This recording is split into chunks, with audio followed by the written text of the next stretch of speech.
Oke, selamat sore teman-teman semuanya. Saya Dewi Jais, eh, pembuat dari bot alert saham IDX. Jadi ini teman-teman yang baru maupun yang lama nih mungkin ada beberapa pertanyaan tentang botnya tuh di dalamnya ada apa aja sih? Oke, yang pertama saya jelasin dari top gainers. Top gainers. Sebentar, saya share screen. Teman-teman udah lihat belum ya share screen saya? Belum. Nah, sudah. Sudah ya, oke. Udah. Jadi Sudah, Om. top gainers ini apa sih sebenarnya? Top gainers ini sebenarnya menginformasikan ke kita saham-saham di posisi top gainers. Top gainers itu kalau saya sebutnya artis lagi manggung. Jadi masuk ke dalam top gainersnya. Teman-teman pasti tahu lah top gainers itu apa gitu. Jadi masuk ke dalam posisi top gainers. Nah, di sini dia diinformasikan nih ke kita nih, contohnya nih ada saham Elsa sudah ada kenaikan 2,6, terus udah gitu disebut lagi 3,13. Nah, berarti saham itu posisinya lagi naik 1% ya. Ibaratnya naik naik naik persentasenya lah, bukan 1%. Nah, ketika naik persentasenya itu kita bisa melihat lagi di dalamnya apakah eh, benar-benar akan naik lagi atau tidak. Nah, itu kita perlu ngecek lagi tuh dari sisi tape readingnya. Ataukah teman-teman suka dengan technical? Oh, ternyata si saham Elsa ini misalnya gitu. Dari sisi technicalnya bagus nih gitu. Ya udah, itu kan salah satu informasi yang teman-teman nggak perlu screening lagi. Jadi si bot ini udah menginformasikan ada dari saham top gainer dari sisi teknikalnya bagus misalnya, dari sisi tape readingnya juga bagus, lagi posisi naik, ya udah itu kita bisa ambil dari situ gitu. Nah itu saham-saham top gainers. Nah kekurangannya saham top gainers ini terkadang gini, kalau posisi naik pasti akan dibawa turun gitu kan. Nah atau bisa dibawa naik lagi. Tapi kalau misalnya udah posisi tinggi, resiko untuk diambilnya misalnya 24% kan ya. Kita ambil di 20%. Berarti kan kita bisa rugi misalnya nih, misalnya kita mau ngambil sampai keluar sampai ARB. Berarti kan itu udah 20% ditambah minus 7. Berarti kan sekitar 27% kerugiannya misalnya gitu. Nah, tapi untuk hal tersebut biasanya teman-teman ada juga yang suka main di top loser. Top loser ini mainnya gimana? Di top loser ini juga sama. Itu menginformasikan ke kita saham-saham yang lagi potensial gitu, potensial naik. Nah, biasanya ciri-cirinya itu ada berdekatan nih satu dua ini nih. Contohnya PTPP gitu. Nah, kalau udah ada dua kondisi seperti ini, biasanya rata-rata itu naik rata-rata ya, saya bilang nggak langsung naik gitu. Coba dilihat lagi dari sisi tape readingnya, apakah dia ada tembok atau ada apa, makanya dia bisa bikin nggak naik, ataukah memang dia dia sudah naiknya misalnya dari minus 7 ke minus 2,25 misalnya gitu. Nah itu kita harus pinter ngelihat lagi tuh. Kita harus ngelihat dari sisi apa namanya sekuritas. Kita ketikin PTPP dia low-nya itu di berapa gitu. Contohnya ini salah satu contohnya gitu. Jadi nah biasanya teman-teman yang main di minus itu kan resikonya cuma sampai minus 7 gitu. Kalau misalnya kita ngambilnya di minus 5, berarti kita punya, anggap lagi contohnya kayak gini nih, si Apli gitu di minus 6,93. Anggaplah pada saat itu dia ramai gitu ya, ramai di HK gitu. Nah itu kan kita bisa ngikut kan. Intinya dilihat lagi dari sisi tape readingnya, resikonya cuma 1% untuk kita kekunci gitu. Tapi hati-hati jangan sampai kekunci lah gitu. Makanya resiko di main yang di minus ini kekunci gitu. Atau kalau misalnya biasanya di minus itu kita main cepat, 1, 2, 3% out gitu, seperti itu. Untuk top losers ya.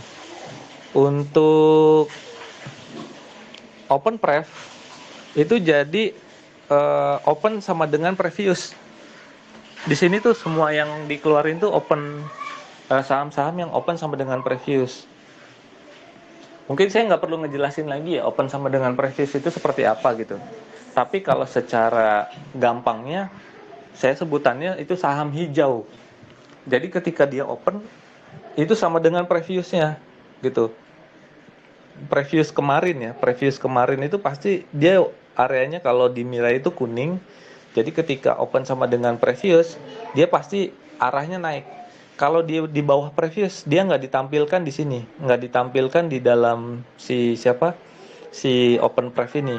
Contoh MPPA nih. MPPA hari ini kita lihat, bener nggak dia open di atas previous? Kita bisa melihatnya seperti ini, MPPA ya.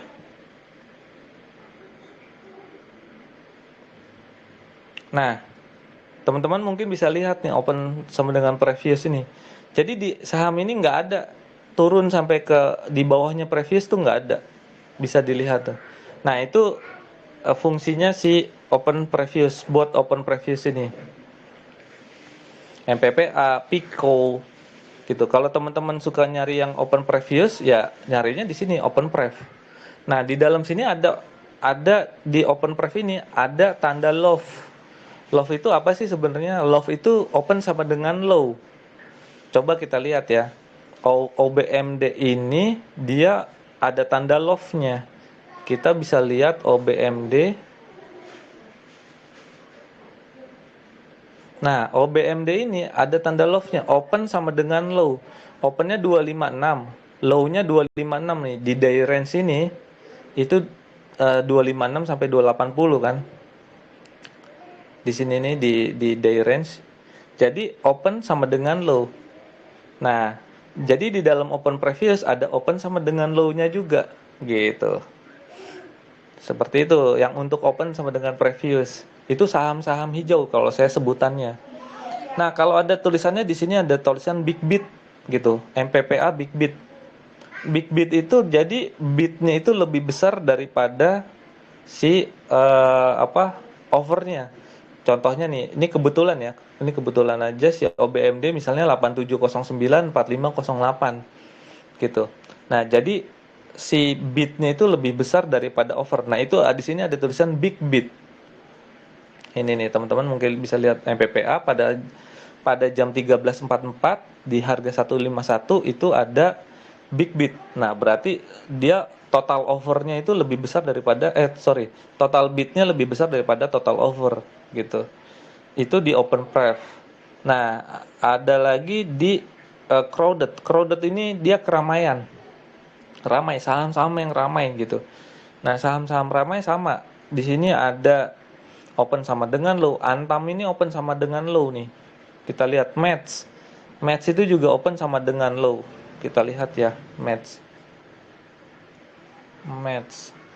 Jadi ada tanda bintang ya, open sama dengan low. Nah, opennya 153, low-nya 153 di day range-nya mungkin teman-teman bisa lihat tuh. Nah, 153 dengan 153 itu open sama dengan low. Nah, jadi bisa melihat seperti ini. Match itu open sama dengan low. Terus tanda api ini apa? Tanda api itu dia lagi coba pada saat jam 14.48 dia lagi coba break resistnya. Coba teman-teman lihat tuh di situ. Di match ini ya. Itu harganya di 172. High-nya berapa? 172. Gitu. Sama. Jadi dia lagi coba break high-nya atau di posisi high-nya.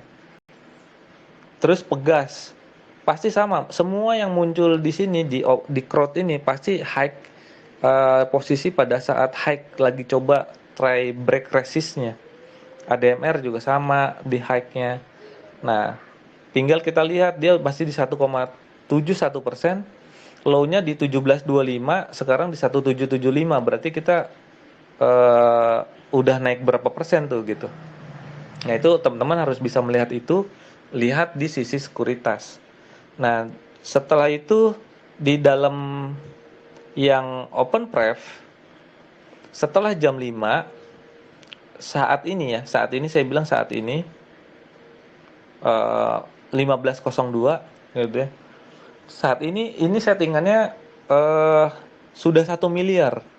Jadi saham ADMR itu ada yang beli, ada transaksi itu 15.000 lot. Itu pasti di atas 1 miliar. Muncul yang 15.02, 15.03 gitu. Itu pasti di atasnya 1 miliar semua. Nah, ada ADMR, ada Medco. Coba aja teman-teman hitung, kalau misalnya nggak percaya, 1765 dikali 15.000 dikali 100. Itu pasti di atas 1 miliar gitu. Nah, itu di situ terlihat juga kapan tuh waktunya, 15.01.49. Kalau nggak percaya, kita lihat dari sisi ADMR. Bentar ya. Oh, sebentar. Oke, saya lagi nggak bisa akses, nanti dulu deh. Mungkin teman-teman nanti bisa lihat aja ya datanya di situ. 15.000 ini di posisi NG negotiation atau di posisi regular. Pasti ada datanya. Karena ini data 15.01.49.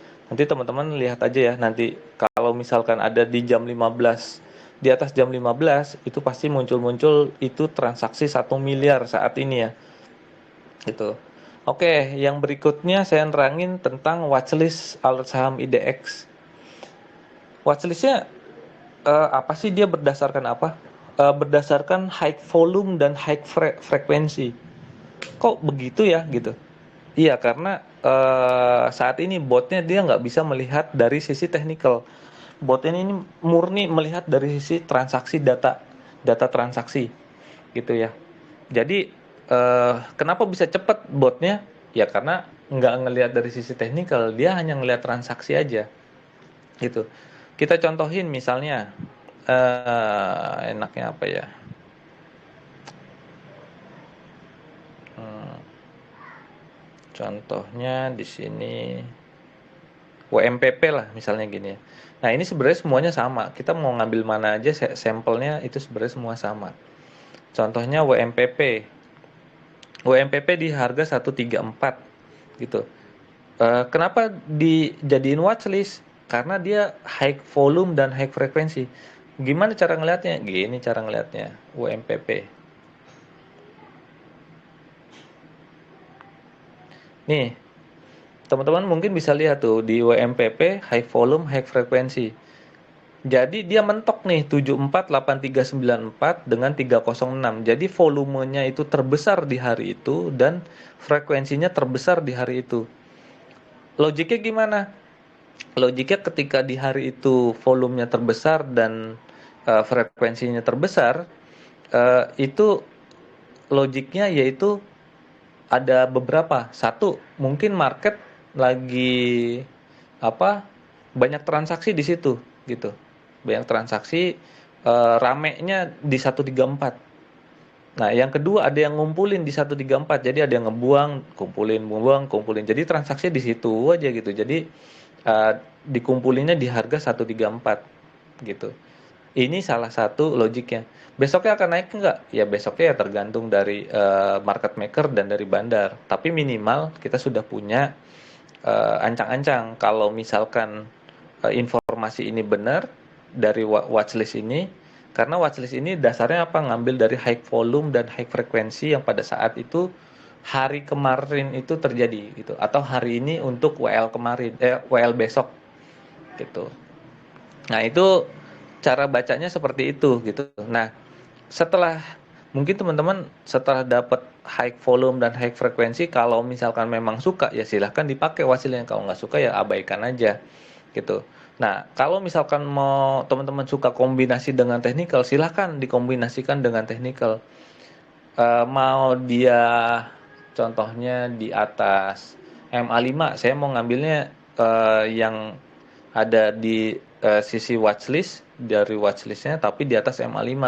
Ya silakan teman-teman filtering lagi dari ini 34 ditambah 33 tambah 11. Nah, dari totalnya ini di filtering lagi di atas yang di atas MA5 misalnya gitu. Atau di atas MA2 atau di atas MA2 dan di atas MA3 gitu. Nah, itu silahkan di filtering lagi atau mau pakai MACD-nya lagi hijau gitu. Nah, itu silahkan. Jadi konsepnya seperti itu sih teman-teman. Jadi di sini ada, kita lihat ada crowded, itu dari keramaian, dia munculin keramaian, ada open pref, ada top gainers, ada top loser. Nah, kalau teman-teman yang suka nyari open sama gap down, sorry, gap down. Nah, gap down itu cara carinya gimana? Gampangnya, carinya ngelihat yang di crowded langsung minus. Itu pasti gap down. Karena dia langsung loncat dari open langsung turun ke bawah, langsung minus. Seperti itu. Nah, itu cari yang gap down. Kalau gap up ya pasti akan turun kan ya. Ini cari yang gap down, dia potensinya akan naik. Seperti itu sih teman-teman. Mungkin kalau ada yang kurang jelas, teman-teman bisa tanyain langsung ke saya.